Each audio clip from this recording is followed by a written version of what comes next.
الله الكبير. بسم الله الرحمن الرحيم. الحمد لله رب العالمين. الرحمن الرحيم مالك يوم الدين. إياك نعبد وإياك نستعين.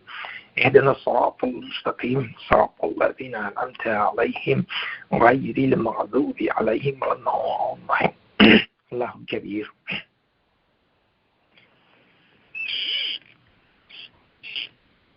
Okay, we're again grateful to God for having this opportunity today. And again, this is not by accident, this is by divine design and providence that God has given us another chance to redeem ourselves and get closer to Him, which is actually the goal that we all should have. And and this is again a unique opportunity that God has arranged for us, that we are in this position today, and we can actually take advantage of this huge blessing that is bestowed upon us today. Gratefulness and appreciativeness is a godlike quality, and so I'm going to stress this fact until it sinks in, that fair thing to do, the right thing to do, the just thing to do is to be grateful to God. And if you're not grateful to God, then you're really not worthy of His mercy and His kindness and His love. And so we should really try our best to make sure that you are grateful to the source of all the blessings that we have. So again, picture this, okay? Suppose you have, some kind of relation with some person, and this person is taking care of you, okay? And this person is loving you to death.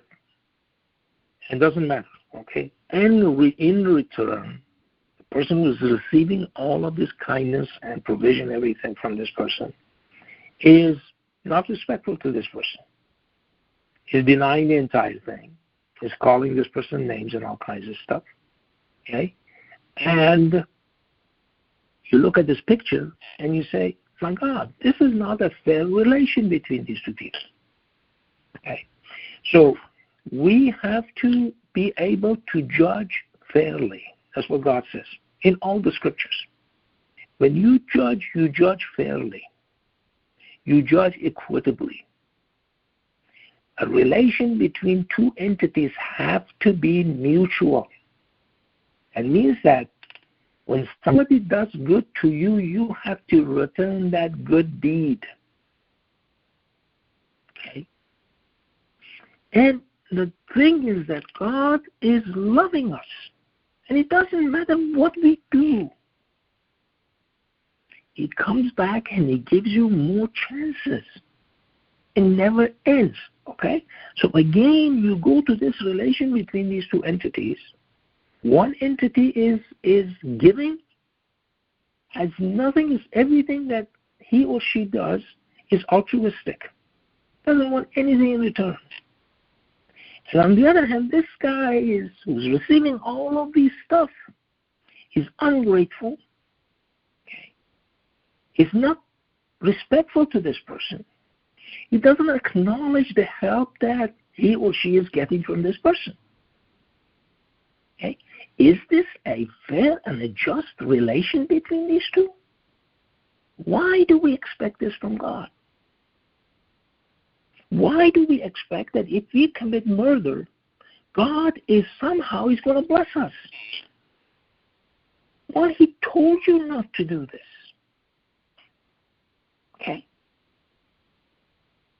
If we are a cruel and unjust person, and everything that we do is bad, remember those 9 gangsters in town? That everything they did was wrong. Okay. In chapter 27. Okay. There were 9 of those guys. Okay. So why do we expect in return something favorable from God? Okay. And he comes back again. The next day it's, completely gone. Remember, Moses killed the guy. What was the consequence of that? God said he was very sad. This person, namely Moses, he felt bad. And God knew that. Okay? And he basically, what he did was he cooled his temper. That thing that was bugging him, that psychological effect that killing of that person had on Moses, he removed that. Okay? Because he knew that he was truly sorry about that thing. Okay? That's who God is. We cannot, you see, this is an equation. Okay? God says, do not disturb the equation. That's what he says. Okay? That's what he says in chapter 55. The balance is the equation. Okay? And every day you wake up and you do that. You know, in chemistry, they all say, we balance the equation. If you don't balance the equation, the chemical equation will not happen. Why do you expect that in your daily relation with everything else? Why do you think that your relation with other people has to be imbalanced?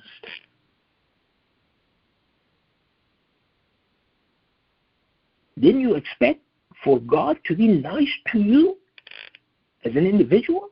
You expect more? After doing everything that he told you not to do, you did.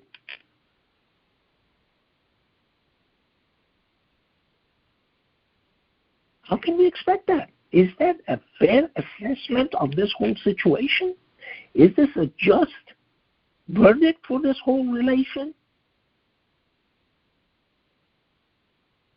What is wrong with our logic?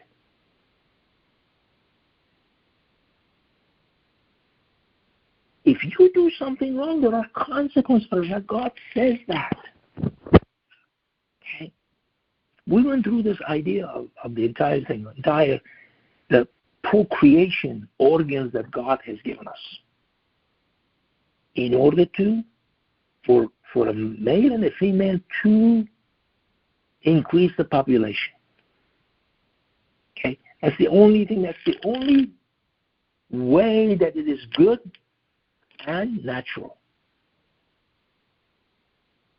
Okay? A new DNA will be created. A new DNA will not be created if you are cloning somebody. It's going to be a copy of the old one. Okay? And you keep copying and copying and copying until the whole thing just vanishes.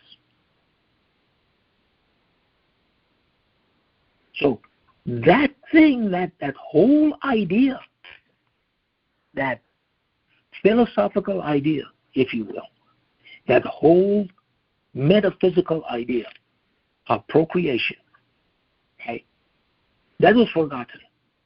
This whole thing was used for sex. Okay? How can we expect things to go our way if we do this?